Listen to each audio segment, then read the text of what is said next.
Boa noite, gente, tudo bem? Eu agradeço imensamente o convite para falar sobre a questão da nutrição em portadores de doença renal. Meu nome é Tainara, eu sou professora de nutrologia, sou nutricionista, coordenadora de curso de nutrição também, e tenho título de doutorado. E eu vim falar para vocês um pouquinho sobre pacientes com doença renal. Então, antes de tudo, é importante dizer que a alimentação deles e o esquema de alimentação para eles precisa ser individualizado e de acordo com o tipo de patologia que ele apresenta. Se é uma doença crônica, doença renal crônica, uma doença renal aguda.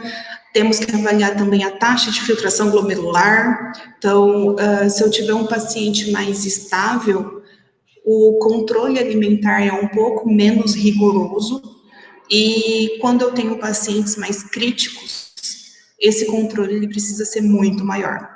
É totalmente diferenciado um paciente renal que está em hemodiálise ou diálise peritoneal daquele paciente que não faz diálise ainda, tá? Então, tudo isso precisa ser observado. Se o paciente está em diálise, a restrição dietética é muito menor do que quando o paciente está sem hemodiálise, né? Então, tudo isso precisa ser verificado. E hoje eu vou falar um pouquinho para vocês desses critérios mais brandos, né? Porque se a gente fosse falar individualmente dessas três classificações, a gente falaria aí pelo menos por um mês, né? Então, a doença renal, principalmente nas fases mais avançadas, ela altera esse que podem levar a uma redução de apetite, distúrbios gastrointestinais, acidose metabólica, resistência à insulina, o hiperparatireoidismo também, inflamações, né? E aí, essas condições, elas estão ligadas à diminuição na ingestão alimentar e ao hipercatabolismo característico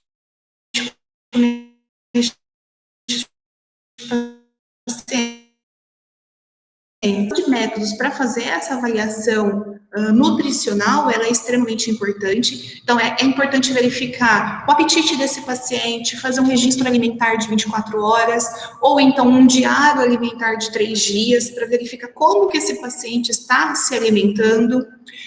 Verificar uma história global desse paciente, exame físico detalhado, as medidas antropométricas também extremamente importante. Eu preciso saber como esse paciente está se portando. É preciso avaliar também os testes bioquímicos nutricional desse paciente, para posteriormente fazer um planejamento dietético, tá? Então, a terapia nutricional, ela precisa ser extremamente bem planejada, individualizada, é muito importante focar nisso. Precisa ser individualizado, porque cada paciente ele vai responder de uma forma. Então, não é uma receitinha de bolo. A gente precisa ir avaliando as características deste paciente. Tá? E aí, a adesão do paciente também, se ele aderiu cuidadosamente, a gente tem aqueles pacientes que não querem fazer o controle, que acham que não precisam, e tudo isso dificulta mais. E esse paciente faz um bom acompanhamento, tem uma terapia nutricional bem planejada, a gente vai ter, com certeza, uma manutenção ou um restabelecimento do estado nutricional desse paciente e proporcionar uma boa qualidade de vida, que sempre é o nosso maior objetivo. E aí, independente da restrição proteica que a gente tem nesse paciente, é importante que seja avaliado se está dando resultado, se está surtindo efeito no cuidado geral desse paciente, tá?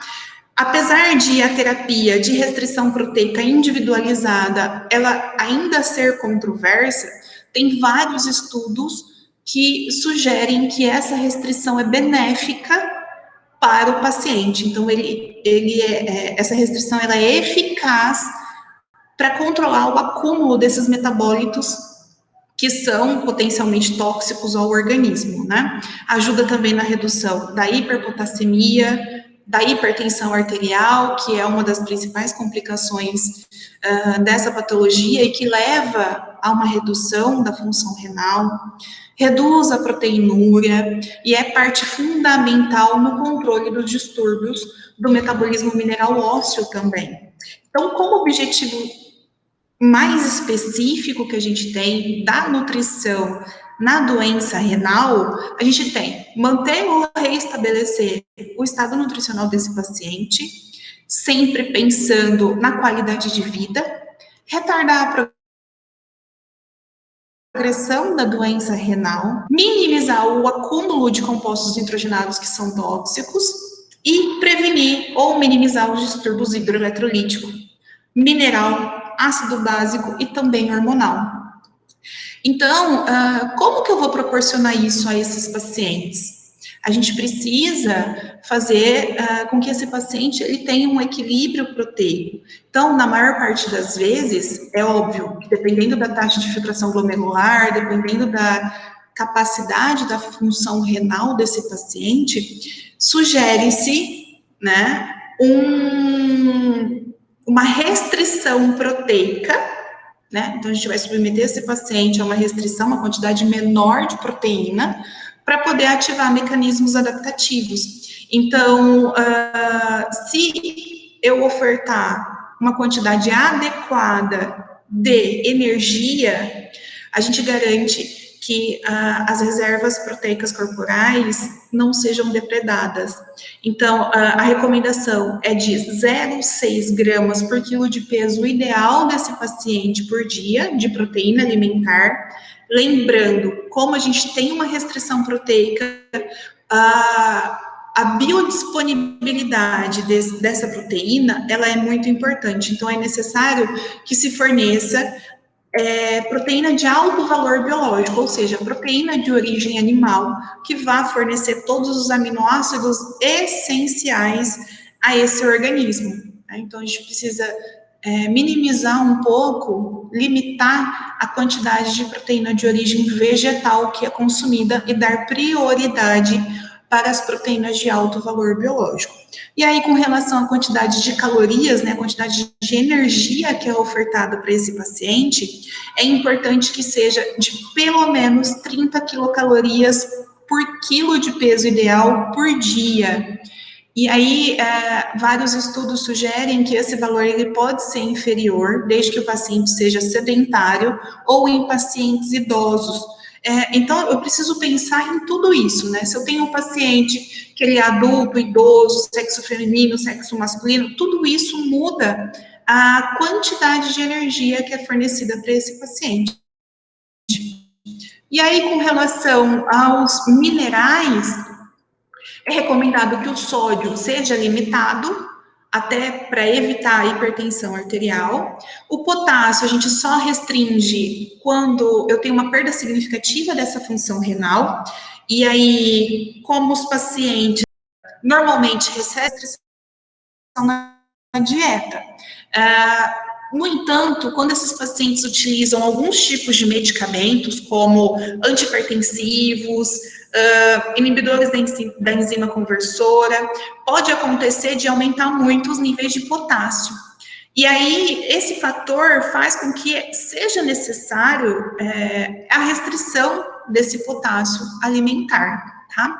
E aí, os líquidos também, eles só são restringidos quando eu tenho uma perda significativa também da função renal, né? E aí, pelo fato da absorção de cálcio, né, absorção intestinal de cálcio diminuir de acordo com a progressão dessa doença, a gente pode necessitar dessa suplementação de cálcio e também uma suplementação de vitamina D para melhorar a condição desse paciente de forma geral, né, como um todo. Eu acredito que as orientações básicas sejam essas. Eu estou à disposição para tirar qualquer dúvida que possa surgir, tanto pelo e-mail quanto pelo WhatsApp, tá? Estou à disposição de vocês. Obrigada pela atenção, obrigada pelo convite mais uma vez. Até mais.